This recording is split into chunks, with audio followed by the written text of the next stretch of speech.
Hola, buenas tardes. Mi nombre es José Luis. Yo soy estudiante del segundo año de la sesión A. Hoy yo voy a hablar sobre el sistema de complemento. Sistema de complemento. O que é um sistema de complemento? La forma, la vía de complemento. É um conjunto de 30 proteínas inativadas que circulam por el torrente sanguíneo. No tiene plasma, solo 30 proteínas.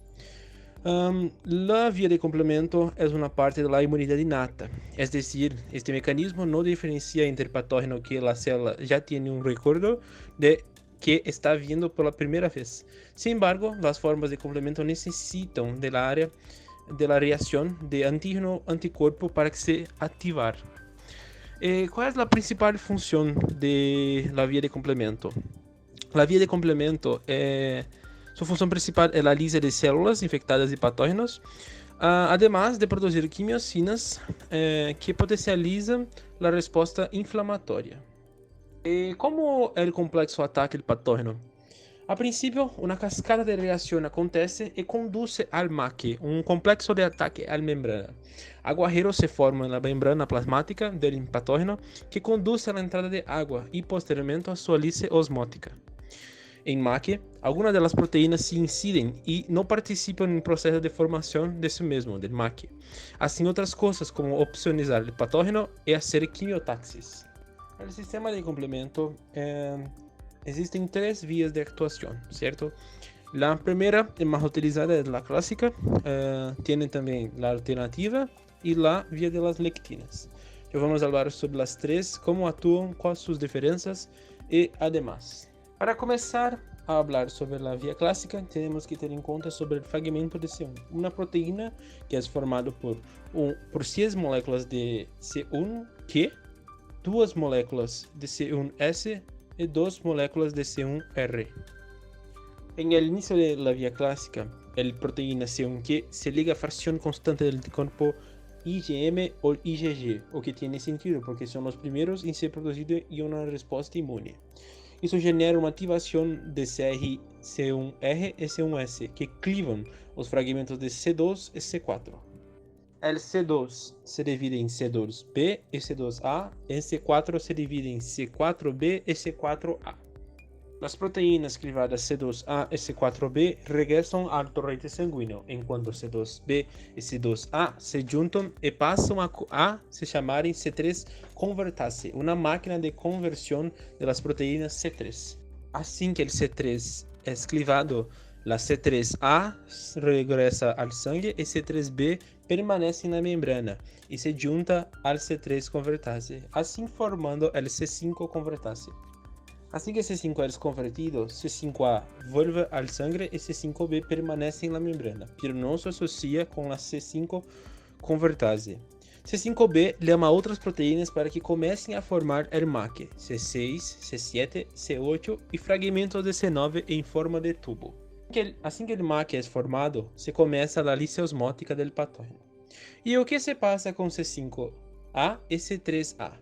C3A se formará uma anafilotoxina, uma substância que atrai mastócitos e basófilos, liberando assim estamina, o que gera uma vasodilatação para que as más células lleguen ao sítio da inflamação.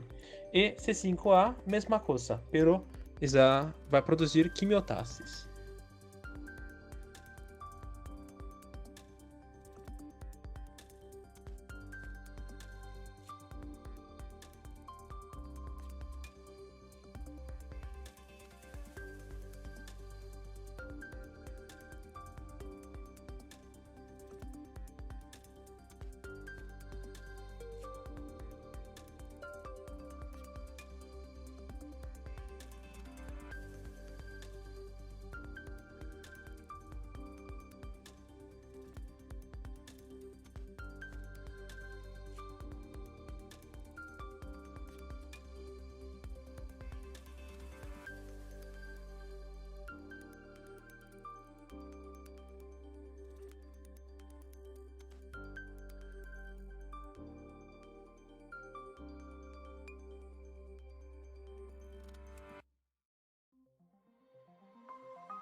Ahora vamos a hablar de la ruta alternativa. Lo que ocurre es que la diferencia es que en esa ruta hay una ausencia de la interacción antígeno-anticuerpo, o sea, C1 no participa, comenzando con C3. La C3 se incide naturalmente en la circulación.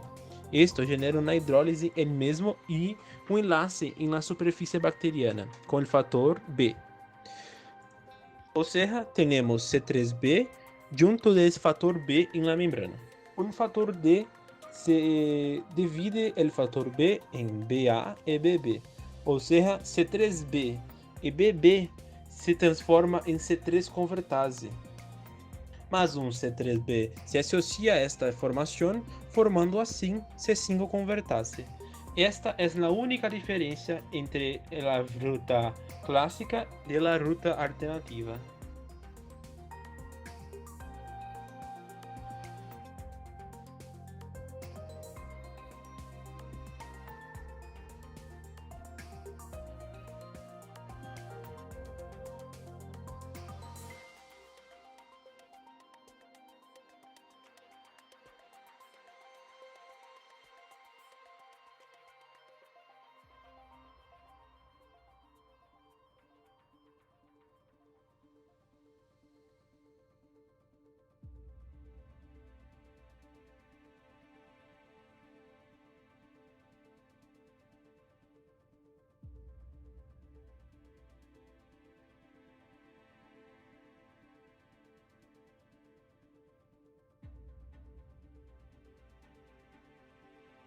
Terminar, hablaremos de la ruta de la lectina.